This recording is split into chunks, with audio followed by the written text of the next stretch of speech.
मैं किसी न किसी तरह से ये सब कर लूँगा। तो आइए दोस्तों, इस तरह के सेंटेंस को कैसे हिंदी से इंग्लिश में ट्रांसलेट करना है, यही हम इस वीडियो में जानने वाले हैं। इस तरह के सेंटेंस को ट्रांसलेट करने के लिए एक फ्रेज वर्ड की ज़रूरत पड़ेगी। तो आइए सबसे पहले देख लेते हैं वो फ्रेज वर्ड क्या है।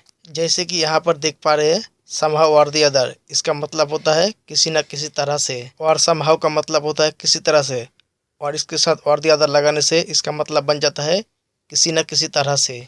तो इस तरह के सेंटेंस को ट्रांसलेट करने के लिए सबसे पहले आपको एक सेंटेंस लिखना है, और इन सभी फ्रेज वर्ड को सेंटेंस के पहले और सेंटेंस के बाद में दोनों तरफ से यूज़ कर सकते हैं। इन सभी फ्रेज वर्ड का सेम मतलब है किसी न किसी तरह से। इनमें से आप किसी भी एक का यूज़ कर सकते हैं। तो आइए फटाफट ट्रांसलेट करते हैं।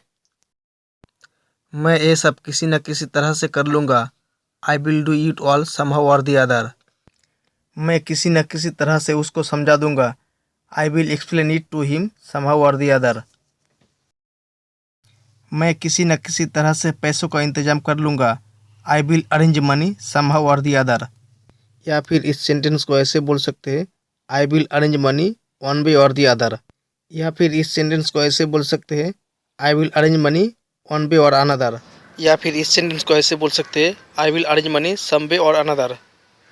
या फिर इस सेंटेंस को ऐसे बोल सकते हैं, I will arrange money some way or the other.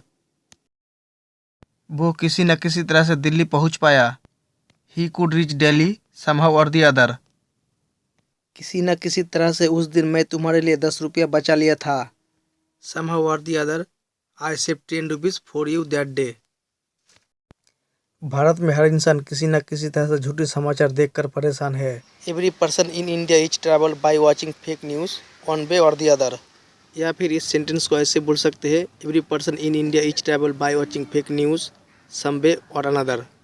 दोस्तों, जैसे कि आप यहाँ पर देख पा रहे हैं, झूठी समाचार देखकर, झूठी समाचार बोलकर, झूठे समाचार सुनकर, अगर इसी तरह से कोई भी सेंटेंस को ट्रांसलेट करना है तो सबसे पहले आपको बाय लगाकर वर्ब के साथ आईएनजी जोड़ देना है। तो आइए नेक्स्ट वाला एग्जांपल देखते हैं। किसी न किसी तरह से वो पैसा कमा लेता है।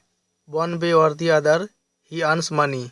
या फिर इस सेंटेंस को ऐसे बोल सकते हैं, सम way or the other he earns money. या फिर इस सेंटेंस को ऐसे बोल सकते हैं, somehow or the other he earns money. तो आइए नेक्स्ट वाला देखते हैं। किसी न किसी तरह से लोग बेवकूफ़ बन जाते हैं। One way or the other people become फूल्स। या फिर इस सेंटेंस को ऐसे बोल सकते हैं, सम way or the other people become फूल्स। या फिर इस सेंटेंस को ऐसे बोल सकते हैं, people become fools some way or another.